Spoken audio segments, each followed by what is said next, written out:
Others, he's and she's, welcome to My Anime Podcast.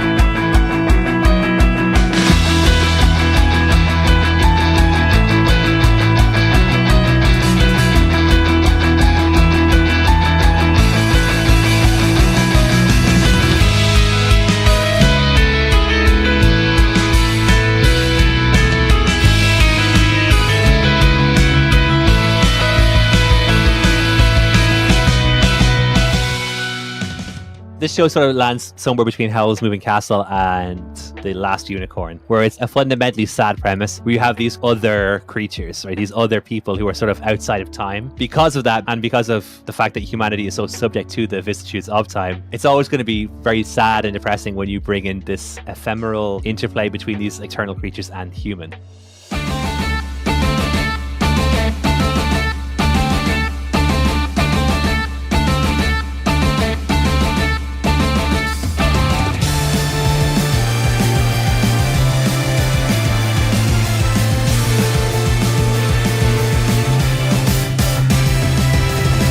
Welcome all to this latest edition of My Anime Podcast. This 115th edition of My Anime Podcast. How are you today, dear listeners? How are you today, dear co-hosts? On this finest of morns, afternoons / evenings in Man Anime Land. I'm doing just fine. In true fashion, we're trying something new, always striving to iterate. So now we're recording on a Tuesday instead of a Wednesday. Has that changed anything for you? Are you doing all right over there? I'm surviving. I guess I'm one day less jaded than I would have been if it was on a Wednesday. I find that I kind of sail through a Monday relatively smoothly, sail through a Tuesday. Wednesday and Thursday are back-breaking in their own way. And then by Friday, I'm walking on sunshine. So I guess technically better than last week, but barely. But I can't complain. I'm in a good spot right now. What about yourself? Yeah, not bad at all. I feel like by Friday, I'm dragging myself across the floor, just barely trying to make it over the finish line. But there's that light at the end of the tunnel that helps you power through. I always get a second wind when it comes to Friday morning is a little bit tough, but by the afternoon I'm just looking at the clock, counting down the days. Skip to Maluma, darling. Pretty happy. Yeah, man, it's pretty good times here in Anime Land. This is our 4th consecutive week of recording podcasts. Consecutive. I think it's been a long time since 4 episodes dropped in a singular month. I think it might have been around the ending point of today's retrograde. Spoiler alert, that's what we're doing today. We're back on the retrograde kick. We stopped proceedings last time at episode number 63, which would have been Tokyo Ghoul Re. This is our last visit to Tokyo Ghoul Re. We did not do season 2, all the better because it was the worst of them all. So if Tokyo Ghoul Re got a bad score, could you imagine what Tokyo Ghoul Re season 2 would have got? One shudders to think. So we're going to start from there. But before we do start from there, I guess we have some quick business to attend, and that is in the form of crawling onto our knees, supplicating ourselves, and humbly asking that you out there leave a like, leave a follow, and subscribe to the podcast. Also, if you are on the internet, which you probably are if you're listening to this, you can head on over to your podcast catchers and leave a review if that is an option on your podcast device. So if you're an iTunes user, go ahead, leave a 5-star review. It will be greatly appreciated, and we would love you forever and ever and ever. It really helps with visibility, and it helps with keeping the lights on here in My Anime Land. You can also head over to myanimepodcast.com. Over there you'll find the links to all of the My Anime Podcast little enterprises. You got My Anime Podcast on Twitch, where Gaijin Gary streams on the regular. We've got the My Anime Podcast YouTube channel, where I have started to upload the episodes, and it'd be great if you could leave a like and subscribe to that channel, because it's a good way to get future visibility to the podcast, and I'd like to professionalize that aspect of the podcast. So My Anime Podcast on YouTube. I think that's all we have for today, so I will let some music come in imminently and we'll get to some retrograding.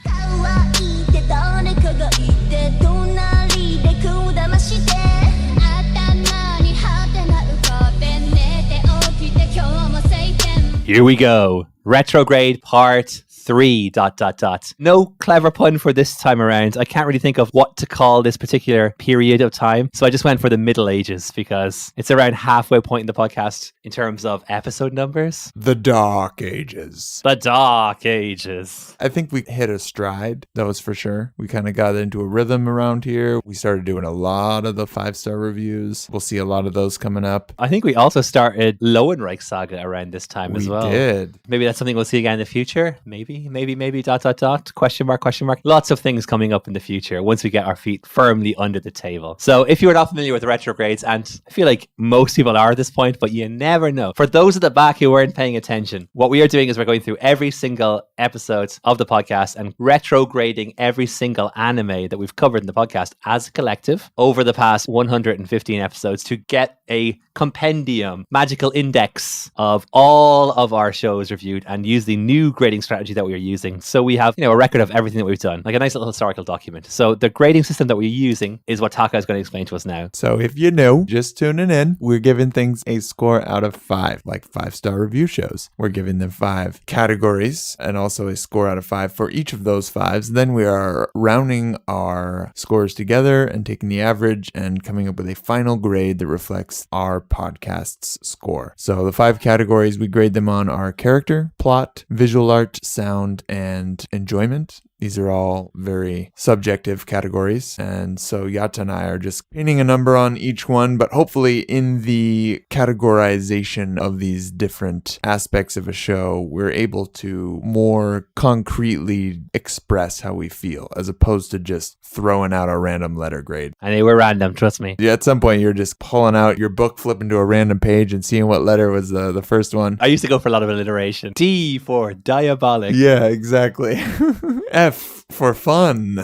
Yeah. Now we're a little bit more sophisticated, just barely. Yeah, so I guess we get to the first show, and we stopped things last time just before episode 63, which was October. Our last review for that episode was Irazuku Sekai no Shitikara, or The Whirling Colors. Now we're hopping up to a favorite of ours, Tokyo Ghoul, for our third Halloween visit, Tokyo Ghoul Re.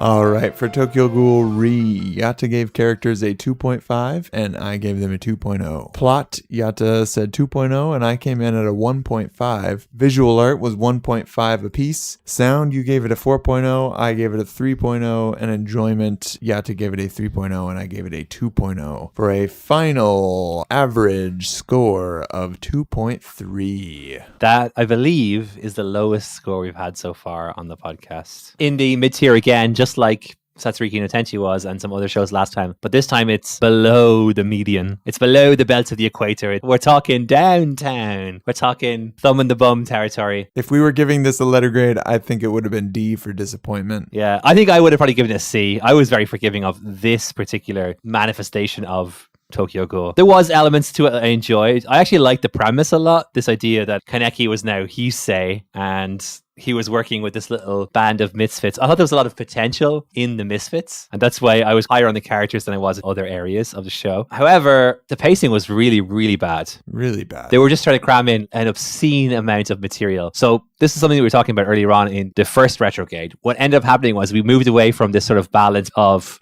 cool fights and action sequences and internal psychological trauma / horror. It was quite an interesting character study on, I guess, monsterism or becoming monstrous. And here, that was all gone. All the nuance, all the philosophical quandaries, I guess, of Tokyo Ghoul that presented themselves in the early iterations of the series were just replaced now by endless action sequences. And it essentially was just buckle up and here we go. We're going to get through as much as humanly possible. On top of that, we're going to really crank down that animation budget. Yeah. That was the thing, was that they leaned way more into the action sequences, but then the action sequences weren't even as good because they didn't have the animation to back it up. It really fell apart on all axes for me. I did not like Heisei, and I didn't really like any one particular member of his crew. That could have been a cool dynamic that potentially would have saved the show, and for me, they all just felt flat. It wasn't the show that I remembered, and it wasn't even close. It was even worse somehow than Root of A. If that was possible. I liked Urie. I also thought Toru Mitsuki, the one with the eye patch, had a lot of potential.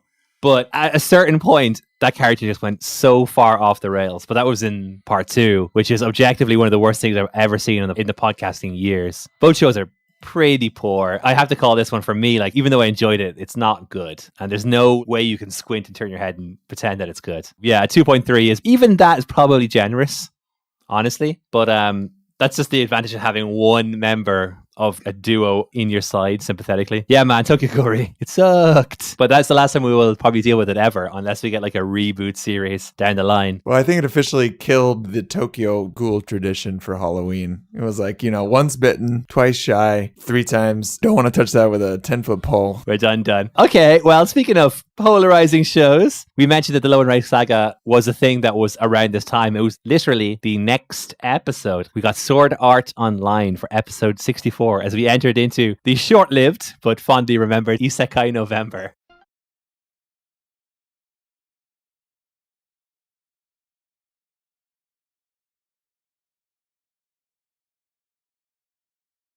Okay, so I'm up for this one. Characters, I gave it a 2.0. Taka gave it a 2.5. Plot, I gave it a 3.5. Taka gave it a 3.5. Visual art, I gave it a 5.0. And Taka gave it a 4.5. Sound, I gave it a 3.5, as did Taka. Enjoyment, I gave it a 2.5. Taka gave it a 3.0. So I came in at a 16.5 overall. And Taka came in with a 17.0. Sword Art Online, we're saying, is a 3.35 out of 5. So there you go. A whole meaty point more than Tokyo Ghoul. Here's the thing, right? If it ended on 12 episodes and it ended at Aincrad, I think I would have given it at least a couple of points more. I look fondly on Aincrad. Yeah. I actually think Aincrad was kind of good. Yeah, I think it was deserved of a lot of its hype and admiration after Aincrad. And then season 2 hit, and you had a lot more problems with that than I did. I just felt there was a lot of like dangerous waters being tread lightly upon on Aincrad, where you had this sort of like power fantasy harem-y element kind of rounding into view, but it hadn't really established itself at that point. But it kind of firmly took hold, I felt, in Alfheim Online, which is not to say I didn't enjoy parts of Alfheim Online. It's just that there was elements that I really had a problem with. There were elements that I had a problem with too. And I think that overall, if you look at the plot, it had pockets of interesting things. And this is something that came up on the episode. So if you want to hear us really deep dive, we did talk about Sword Art Online a lot. And there were things that were interesting about it to talk about, things that were interesting to consider. It wasn't like a shallow show by any means. It's just that it was flawed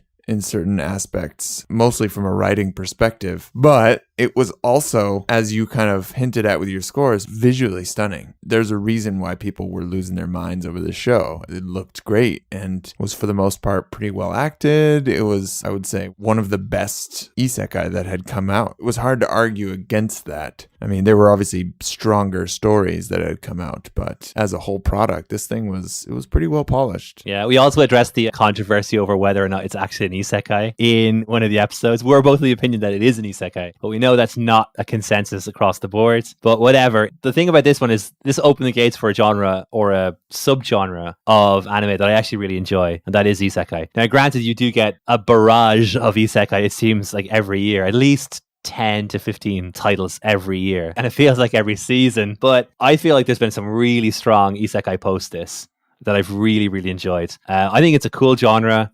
I think it's a cool way to implement fantasy into a 21st century 12 episode format where you don't have maybe the time or the luxury or the budget to really craft these high fantasy epics. And there's been a lot of slants on them, and some of them have been really, really cool. And I guess we kind of owe Sword Art Online a bit of a debt of gratitude in that respect. And Jesus, Sword Art Online is still going strong itself. Alicization is still a thing. Overall, half of season 1 I think was a big plus, and the other half was a big negative. But I will never for a second say they didn't look great, sound great, and that does matter. similar in a visual medium such as anime. Yeah, our comments were a lot different at the time, but I think we look back at our scores, they're quite similar. And just want to reiterate that this is a nice process that we are going through of really hammering out piece by piece how much these shows deserve in ratings. And I think this was a pretty fair assessment. So we shall hop on to the next show now, which is oddly similar in many ways, but it's called Is It Wrong to Pick Up Girls in a Dungeon? Or Danmachi. Or a long Japanese title, which I can't pull out of my bum right now.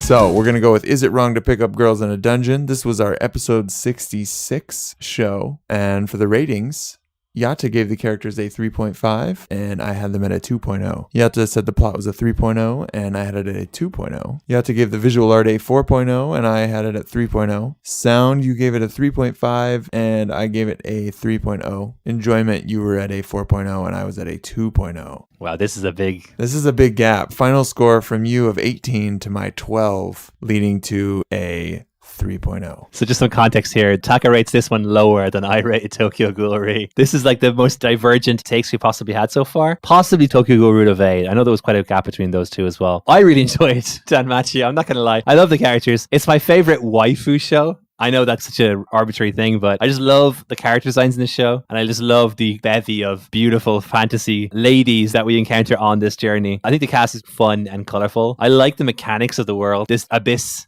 style dungeon that people just crawl through. While I feel like the subsequent seasons haven't been as good as the original one, I felt like there was enough fun to be had in the first one that I look fondly on it. But I don't know, I just really enjoyed it for whatever reason, more so than obviously you did. The highlights, which is actually ironic because it's the same highlight I have from Sword Art Online. If you ask me what was my highlight of season 1 of Sword Art Online, it would have been the Minotaur fight. And if you ask me what my highlight of Danmachi is, it's also the Minotaur fight. That's how inspired this show is. I felt like everything was just a poor substitute for other shows. And most notably, Sword Art Online, just because we just talked about it and it did come out after that. And it followed in those footsteps in many ways, even with character dynamics and such. It didn't feel like it had as much of a punch as Sword Art Online. And for better or for worse, Sword Art Online had aspects to it that made you really care about the story and the characters. And I just never felt like I cared with this show. There wasn't a single character that I really latched onto. I thought the main protagonist, he was such a non-event for me. Like, he just could not do any wrong. Didn't matter what people were doing. He was just the golden boy and he had all these powers, and it was just like Deus Ex Machina times a million because he just could never lose. And it didn't matter which boss or whoever he was going up against, which sticky situation they could put him in, he was going to get out. And it just took the suspense and it took the drama out of everything. And I just didn't like his face and I didn't like him. I did like the character design. That is the one thing that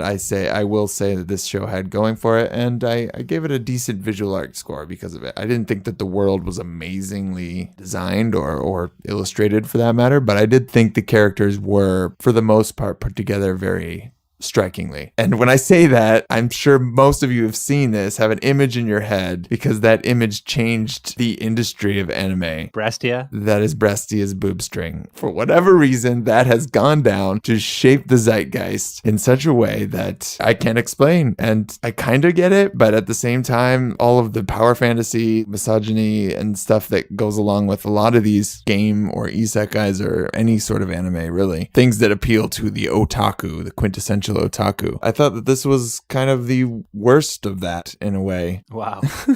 It was a harem show, but it didn't have any spice. It didn't have anything to like really bring it beyond just being a light novel video game harem show. All right. Well, there you go. We did cover season 2, but that was on a spin-off that I did with Myrtle Turtle, who did request this show. It was one of his earliest anime when he returned to anime. So yeah, there you go. I think this is a good time for me to say this. These are subjective scores. I do not blame you at all, Turtle, for suggesting this show. I don't regret watching it. It just wasn't for me. There's an X factor to certain shows. It was obviously way more enjoyable for you than it was for me, and I can't quite put my my finger on that, but I didn't vibe with it. Some people do. Okay, on to the next one. Shogen Roku Rakugu Shinju Suke Roku Futatabi Hen. Shogen Roku Season 2.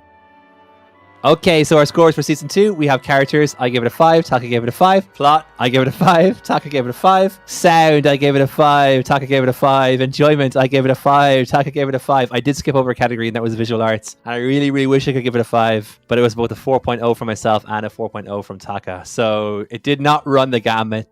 I hope I kind of kept you on the edge of your seats. Was it going to go perfect? Sadly, it didn't. But it did get a good enough score to accrue a 4.8 rating out of 5. So, rarefied air for Shogen Roku Rakugo Shinju Season 2. I say copy and paste everything that I said from the first episode when we talked about Season 1. Repeat it, and then just plus 20% on top of that. Yeah. That's my thoughts on Season 2. Exactly. And there are some of these categories that I wish we could give a 6 out of 5 to, particularly plot and character. This is one of those shows that they really roped you in, and it was masterfully crafted from a story perspective. Some of the characters in the show, I mean, you get your same old characters that you're getting deeper on. And then you have 2 new characters, which at first I was a little skeptical of, not gonna lie, but they quickly grew on me and have gone on to be some of my favorite characters in fiction, period. Yeah, absolutely agree. I just couldn't get over how good it was. I really, really couldn't. It was just a staggering achievement. I said it in the episode that we recorded it, saying that it might be the best anime I've ever seen. I've had enough time now to not be prisoner of the moment. I maintain it now. This is the best anime I've ever seen. Now, is it my favorite anime? No, it's not my favorite anime. I have to be in a certain kind of mood for it. It's not the one that I dwell on as much or I get giddy talking about, but it is the best anime I've ever seen. We really need to get around to March Comes Like a Lion, because I've heard that's maybe the show to rival it. It's in a similar breath. Yeah, I'm inclined to agree. Honestly, it's really hard to think of another show that has the technical strength as this show. You can tell me a show that looks better. Great. You would be hard pressed to show me a show that has a more compelling drama, that has more compelling characters, that has better voice acting. This is just one of the greatest instances of all of those things, and you put it together and it just creates this package. It's the full deal here, folks. What's next, Taka? Rage of Bahamut Genesis is the next show we covered. It was in episode 68.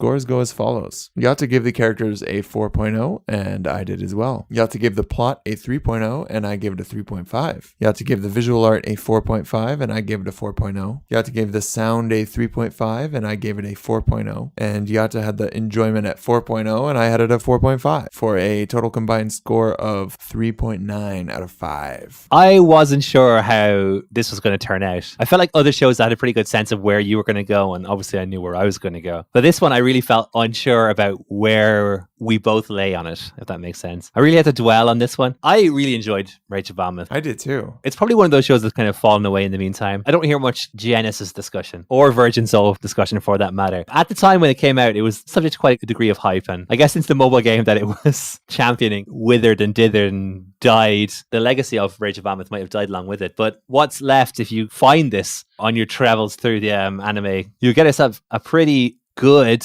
fantasy anime, which covers a lot of the fantasy spectrum. You get a lot with Rage of Bahamut. You do. It's like a package deal, you know, and saying that it's a good fantasy anime is a bit deceptive, because most fantasy anime are quite different than Rage of Bahamut. Because to me, this is that epic high fantasy that we were hinting at earlier with Sword Art Online and Danmachi, whereas those don't really fill that same niche. Those are very modernized in a way in their isekai qualities. I feel like anime almost carved out its own interpretation of fantasy. Right, and this was kind of a throwback to the old school fantasy of, you know, magic and sword and sorcery and epic quests and parties and rogues and dragons. And honestly, thinking about this show, I had to dwell on it as well, because at the time I really enjoyed it, and it wasn't the meatiest of shows. Felt like there was more to talk about with Sword Art Online, just because of its cultural impact and its divisiveness. But Rage of Bahamut was just such a good time. It was a romp, and it had really likable characters characters. It had a pretty predictable plot, but one that was thoroughly entertaining. I honestly found myself hungering for more shows like this because there's a bit of a void in that particular genre of fantasy anime. There's only a few that I can think of, and Rage of Bahamut is one of the good ones. I really looked back and I had to think about it, and the show looked good. I couldn't really pick too many holes there. I mean, there were a few moments of CG I wasn't in love with, but as a whole, it was well animated and looked nice. Bahamut himself, I would say, was probably the big dragon. Dude, big dragons in anime, just they don't have a good track record, do they? If you get yourself an anime commission, just change it to something else. Yeah. Like a flying whale or something. Or a mecha, like those tend to go down pretty well. They actually had kind of a mecha, like a giant golem thing that popped out at the end. But it was a great looking show. It honestly sounded really good. I think the OST is maybe underappreciated. I threw it on again today just to get me in the mindset. And it's epic. It really drives home the feel of the show. It's quite nice. It's good adventuring music. This show is definitely metal. I mean, just look at the name, right? It's also responsible for two of my all-time favorite scenes in anime. And it's from an animation perspective in one case, and just from I just love the mechanics of that scene in another perspective. When Favaro was dancing in the tavern. Yeah. And it was just so beautifully animated. Fantastic. And then later on, I believe it was episode 6, when we had the temptation of Jeanne d'Arc by Martinet, the sort of puppet master behind the plot to resurrect Bahamut. Oh man, that scene in her prison cell when she was praying and he was sort of playing the tempter. It's just fantastic. What a beautiful scene. One of the best scenes in anime you'll ever see. Yeah. I've always wanted to do something on that, like discuss that scene in greater details, because it really, really stuck with me. And of all of the Shingeki no Bahamut iterations, all 2 of them, all 30 something episodes, that was the scene that was the standout for me. And the guy who performed Martinet, actually, Kenjiro Tsuda, oh man, he killed it. What a performance that guy had. It's just a really, really enjoyable show. And I'm happy that our enjoyment was reflected in the score. I totally forgotten about characters like Hamza, the duck, and the bald guy. And there was just a large cast of colorful characters, and they all felt interesting, and I wanted to get to know them. You know what's another interesting thing about the show is this is early MAPPA. This is early MAPPA for us as well, because prior to this, I think it was only Yuri on Ice that had been discussed from that particular animation studio. I just looked at the list now, and I think the next 3 shows are all MAPPA. So the name really should be the MAPPA years. Yeah, the MAPPA-verse. We enter the MAPPA-verse. Oh, we had Zombieland Saga as well. Actually, wait, you know what? I'm wrong. The Promised Neverland is not MAPPA. It's Cloverworks. But still, there was a lot more MAPPA. There's more MAPPA to come. Lada MAPPA. I don't know why I thought Promised Neverland was MAPPA. Maybe because it was around the same time as Dororo, which was MAPPA. Well, we just spoiled the next 2 shows. Promised Neverland, music now.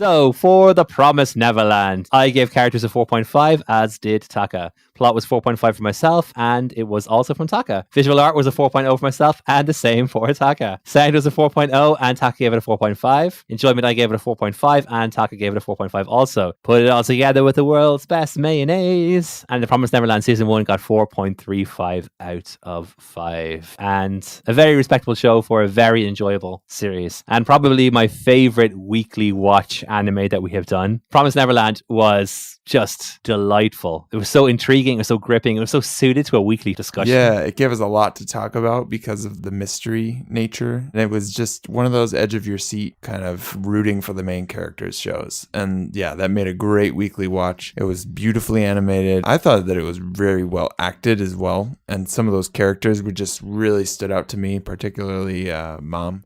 And yeah, she was great. Emma as well. Emma was great. I mean, all the 3 main protagonist characters were lovable down to their core. You look at other famous trios. I think that the Ray, Norman, Emma dynamic is right up there with any other amazing trios from anime. They just really complement each other. I really enjoyed their on-screen presence. I feel like this is the definition of intrepid young heroes. Right. These 3. This show, man, it was just such a pleasure week to week to watch it. I thought the show was tight in every department. There was no area I could kind of look at and go, oh, if it wasn't for this element, right? Almost every show so far, we've been able to pinpoint one area where you're just like, that's probably the area you would need to tighten up on. Or if I was going back, I would have tightened up this area. Everything was great. I loved the animation. I loved the character design. How the acting was fantastic. The pacing of the show and the plot was really intriguing. And we're talking about fantasy. You know, this is not maybe the first thing that comes to mind when you think of a fantasy, but it is a fantasy. And it was just really well executed. And I loved how they infused it with suspense and mystery to create this really potent weekly spectacle that I just found myself enjoying thoroughly. There are only a couple of shows that scratch the same itch that this does for me. Attack on Titan, Full Metal Alchemist Brotherhood, maybe a few more, but those are the two that stand out. And it's that combination of really digging into the world and the characters and having the suspense of that black box of like, what is going to happen? Like, what is the next big mystery that we can figure out here? I feel like the apotheosis of this, or the zenith of this particular kind of black box mystery fantasy, is definitely Attack on Titan. I feel like this is definitely the runner-up in that department. And that's like no shame, because Attack on Titan is Attack on Titan, right? It's got a lot more seasons to work with there too. Yeah, and any category that's going to be in is probably going to be top of said category. But I would say esteemed company for The Promised Neverland. And speaking of esteemed company, its weekly companion was from Studio Mappa,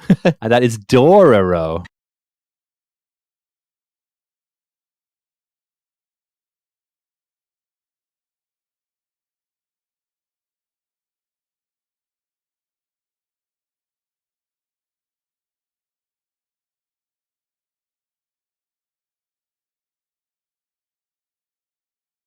For characters, Yata gave Dororo a 3.5, and as did I. For plot, Yata had it at a 4.5. I said 4.0. Visual art, Yata said 3.5, and I had 4.0. Sound, Yata said 4.0, and I said the same, 4.0. And enjoyment, Yata came in at a 4.0, and I a 4.5, for a final score of 3.95 out of 5. Party is over. Oh, yeah, real quick before we move on. Promised Neverland had, to this day, top 3 OPs of my life. My life. It was fire. Touch Off by Uberwald is a jam. Is that your favorite Uberwald track? It is, yeah. Okay. I always bounce between that one and Odd Future from My Hero Academia Season 3. I feel like Fire is a better song from top to bottom, but I love in Odd Future when it goes like...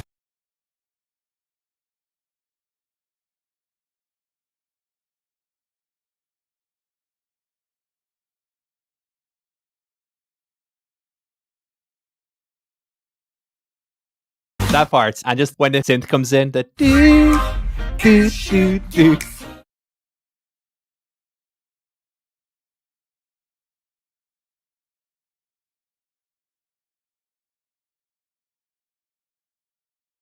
I could sing it all, but they're both great songs. Speaking of good OPs, Doro had 2 good OPs. The Asian Kung Fu Generation one grew on me towards the end. And this show is 3.95. I think this show, for 85% of the series, was a 4.5 or 4.2 or 4.3.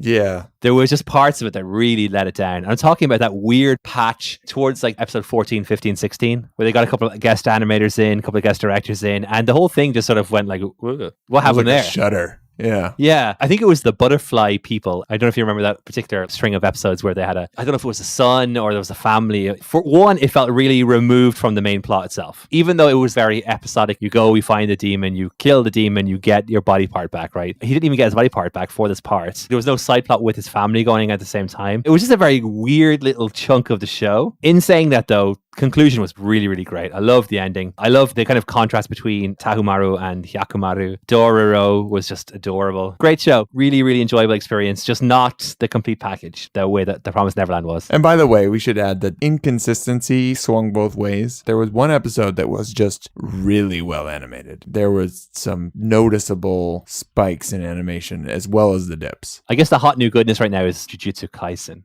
Right. And you know that Gojo battle between him and, can't remember his name now. Lava Head? No, the possessed form of in the first main character. and the second episode, right? Yeah. The guy who animated all that sequence is the dude who animated the battle between Hyakumaru and Tahumaru. Oh, okay. He kind of made his name off of this. He's got a very unique style where it's not sort of cohesive. It's sort of like you put together broken elements together. There's a lot of missing imagery, if that makes sense. But it creates a sort of disorientating, much more visceral, in-your-face animation style. And it spawned out of this particular series. Yeah. This is Mappa. Jujutsu Kaisen is Mappa as well. So it's no surprise that this would have been a forerunner for some of the production techniques that we would see later on in Jujutsu Kaisen. I gotta thank it for that. And this was also one of those shows that the subject matter and the nature of the story really appealed to me. And so while none of my scores were over a 4.0, the enjoyment really came in and bumped mine up because I really like the concept of the show, as simple and as done before as it had been, because it was done before. I really enjoy Dororo as a concept, but also in its execution. Absolutely, absolutely. His name came back to me now. The guy and the bad guy. Itadori is the good guy. He's the guy. And Sakuno is the guy who lives in the guy. Just for clarification. Yeah, Dororo. It was a pleasure. Speaking of pleasures, we go back to a listener suggested show for episode 70, and that was Barakamon.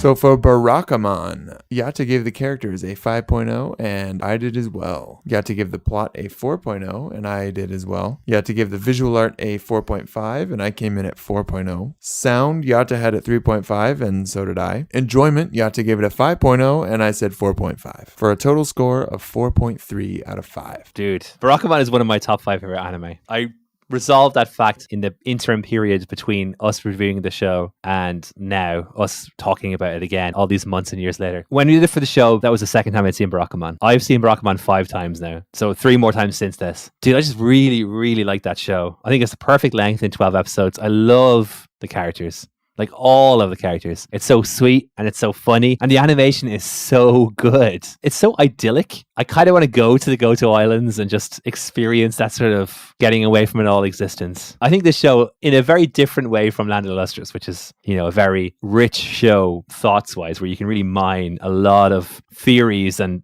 thoughts about it. I think there's a lot below the surface of Barakamon that's not initially apparent upon first watching it, where initially I would describe it as cute. Yeah, and funny. Now I would say it's quite profound and cute and funny and just awesome. I love Barakamon. Yeah, there you go. You know, maybe if I had seen it 5 times, my score would be slightly higher. We're both well over a 20. Because I thoroughly enjoyed it, but you obviously enjoyed it more. It was apparent even when we were watching it, and that was before the 5 times. That was your second time. 5 times. That's a wrestling reference, by the way. You don't need to know about that one, but somebody might know it. But yeah, somebody knows that, I'm sure. And we both know that Barakamon is a great show, and I should probably watch it again. Yeah, dude, I literally like every character. Oh man, what a show. I really, really enjoyed it. I wish they made more shows like this, honestly. Also, very cool animation scenes in this one. The scene where Seishu punches the art director in the face. Yeah. I mentioned earlier on that Kuyu Go, the Taiwanese animator, was responsible for Mob Psycho Season 2's episode 5 and the battle between Nomu and All Might. He was also the guy responsible for that punch. He's the one who animated that punch. It makes sense in context of the show. It's like literally the bedrock for what is going to happen. This is setup is all in that punch, but it's very like out of place almost, or in contrast to the rest of the series. You're talking about how gentle and cute and profound it is, and then we're talking about this really well animated punch. But hey, it just goes to show that they didn't pull their punches, if you will, on any aspect of this show. It was great all around. Do we have time for one more? Sure, we do. We have time for one more for today. Makia, When the Promised Flower Blooms, from episode 71.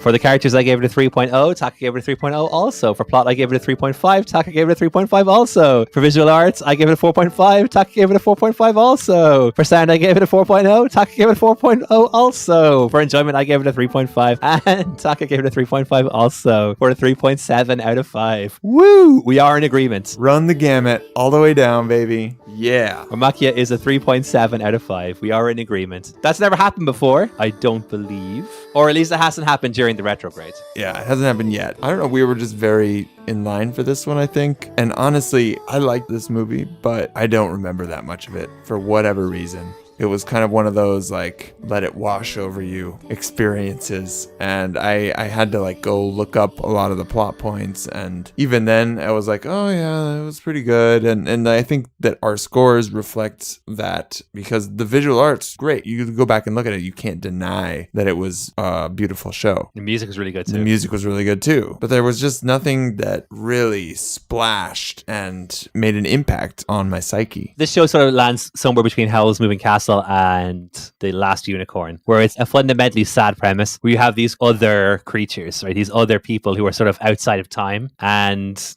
because of that, and because of the fact that humanity is so subject to the vicissitudes of time, it's always going to be very sad and depressing when you bring in this ephemeral interplay between these eternal creatures and humans, right? And seeing her child growing up and getting old and dying, and it was all very sad, it was all very touching. And I really actually liked the movie, but there were some issues. I remember like the day we recorded, but yourself and Gepu had issues with the fact that the plot would sort of jump about timeline wise. The fact that there was any sort of confusion about what was going on is automatically a bit of a red check against it. Now, I remember like reasoning that had to be done, and there was clues there, but they kind of handled those transitions smoother. The ending was a little bit, not the actual ending, the ending was actually really beautiful, but the sort of ending to the dramatic portion of the movie, which came about 15 minutes before the actual end of the movie. I thought there was a bit of convenience, shall we say, on that respect. But everything else I thought was really, really good. I thought it was a really enjoyable movie. It's not one that I can ever see myself going back to more than maybe once more. I've enjoyed other movies that we've covered more. For example, Silent Voice, and even movies that have come out since then we haven't actually officially discussed on the podcast, like A Whisker Away. I can see myself going back to something like that more so than this one. And it is a fantasy, so I'm automatically predisposed to enjoying it. But for whatever reason, it aged adequately. It's a fun experience, maybe not an essential experience. Yeah, I wouldn't say it's essential. I would say it was meaningful. Like, it was one of those heart-wrenching experiences that was bittersweet all the way along because of the premise, and maybe that didn't leave as much of a lasting impact, but I would definitely recommend it. If somebody was going to say, oh, I'm going to go watch When the Promised Flower Blooms, I'd say, oh yeah, enjoy. You're going to have fun with that. You're probably going to enjoy it. But there's nothing that's going to make me like say, you have to go watch this right now. If you want a heady dose of melancholy with your fantasy, this is an adequate place to look. A heavy dose of melancholy and a visual treat. There you go. What's not to love?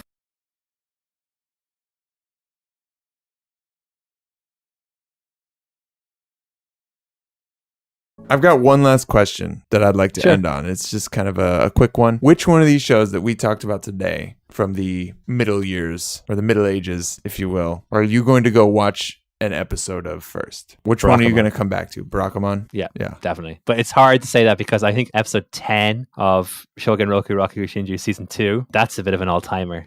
Yeah. I just think that if I had to pick one, I just know which one I'd been going to a lot. It's tough though, because there's a lot of really good shows this week. Yeah. I could totally go back to see episode 1 of Shingeki no Bahamut Genesis. I go back to see episode 6 of that show as well. There's a bunch of episodes from The Promised Neverland. Yeah. Like the final episode in particular, which is dope. First episode as well. I could see myself watching that with a bunch of friends. What about you? I didn't even have to think about it. It was Shingeki no Bahamut Genesis. It was that Jeanne d'Arc scene. I just had this intense desire to go back and watch that as soon as I started thinking about the show. That's why I knew the answer. I had it lined up ready to go as soon as we stopped recording today. It was like, this is what I'm going to be doing next. Yep. It's probably Barakamon. Yeah. It is. It's Barakamon. The fishing episode from Barakamon when they were trying to catch the Usanyo. Well, that was our time limit for today, but we will be back next time to go retrograde part 4. Can you believe it? Part 4 already. I thought we wouldn't even get to part 4, and we're only on episode number 71. So there's still a good 40 episodes to go and a bunch of shows to go. This is probably going to be a 6-parter when it's all said and done, but we're going to do it. God damn it. We got no choice. We've committed to it at this point. We're like Captain ASAP going down with the ship or whatever. This is our Moby Dick right here. I don't know if that reference actually even worked. We're making a stand. That's what we're saying. Yeah, we are. We're making a stand. We're going down and we're doing all this with us. So until next time, for our listeners, goodbye. Love you. Goodbye. Scraw!